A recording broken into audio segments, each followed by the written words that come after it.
Fix contact support chat not loading in your bank app. So if the contact support chat options are not loading within your banking app, you're not being able to contact the customer service with a specific bank account. So what you can do is, first of all, instead of contact support, try to look for a help page. So here you can scroll down within your applications. You can look for something like that says customer service or a help page or message us center. Look for that option. It will usually redirect you to the browser.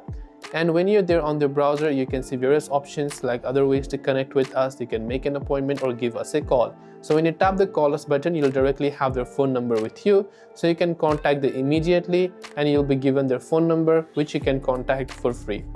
Now, depending upon the bank account that you're trying to search for, simply search for the customer support number on the browser. Now, make sure to not fall for scams, because when you search for customer support number, a scam call number might be shown. So make sure that the results are showing from the official website of that particular banking service that you're looking, and you'll find their customer service number, which you can give them a call at.